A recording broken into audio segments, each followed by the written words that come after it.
ស្បាយទៀតហើយនេះស្អាតអត់ ស្អាតចា ពណ៌ស្លែចា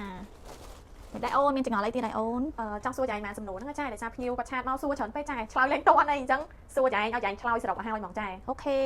ចាចង់សួរថាចាតើគាត់គូកក់សម្អាងមុនថ្ងៃការប្រហែលខែទៅល្អចា សំណួរល្អចង់និយាយថាចេះឲ្យតែកូនកំមុំកូនកន្លោះខាងប្រុសខាងស្រីព្រមព្រៀងគ្នា 100% ហើយបានពលាពេលណាអញ្ជើញមកកក់មុនចាគឺយើងអត់កំណត់ខែទេឲ្យតែថាយើងច្បាស់លាស់ពិតប្រាកដជាមួយគ្នា 100% អាចអញ្ជើញមកកក់បានកូនកំមុំកូនកន្លោះបើគាត់កក់ពីចង្ងាយគាត់បានមុនពីចង្ងាយគាត់អាចរើសជាង make up ចាមានច្រើនជំរឿនមែនតើចាហើយអាចារ្យភ្លេងធីមការងារទាំងមូលគឺគាត់អាចរើសបានល្អទាំងអស់ចាបើសិនជាគាត់មកកក់រៀងគៀកពេកហើយចំថ្ងៃគេរៀងខ្ទុះរោងដែរជាង make up អីយើងអត់សូវមានជំរឿនបានច្រើនអញ្ចឹងណាចា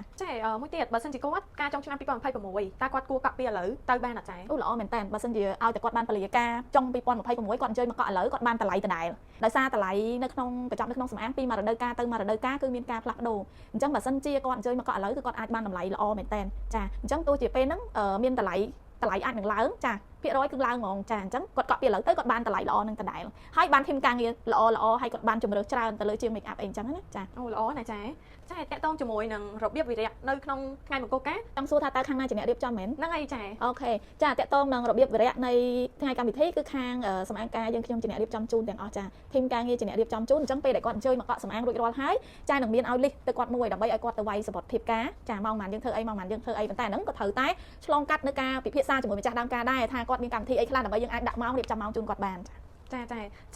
ក់ទងជាមួយនឹង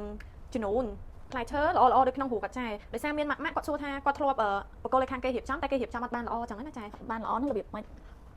ដូចជាផ្លែឈើអត់ល្អចាមានខូចមានអីចឹងទៅអូខេចាអញ្ចឹងសម្រាប់គាត់យកខាងគេផ្សេងខ្ញុំអត់ដឹងទេតែសម្រាប់មកយកសម្អាងការបុប្ផាថ្មីធានាជូនរូបបែបណាចាការងារចេញមកបែបនោះពួកអីយើងយករូបពិតយកទៅដាក់promotion កញ្ចប់របស់ពួកយើងខ្ញុំចាហើយសម្រាប់ផ្លែឈើគឺធានាជូនល្អអត់មានស្អុយឬក៏អត់មានខូចអីទេចានៅមួយទៀតចាមួយហ្នឹងអស់ហើយតាក់ទងជាមួយនឹងដេកូនៅក្នុងកញ្ចប់ស្រួលខ្លួនឬកញ្ចប់សុភមង្គលហ្នឹងតើគាត់អាចរើសម៉ូដបានអត់ចារើសបានដេកូយើងមានច្រើនជំរើសចាច្រើនជំរើសច្រើនម៉ូដហើយឧទាហរណ៍ថាម៉ូដហ្នឹងចាយផ្ញើឲ្យអញ្ចឹងប៉ុន្តែគាត់អត់ស្រឡាញ់ពណ៌ហ្នឹងឯងគាត់ចង់បានពណ៌ផ្សេងចាគាត់ក៏អាចកំងបានចា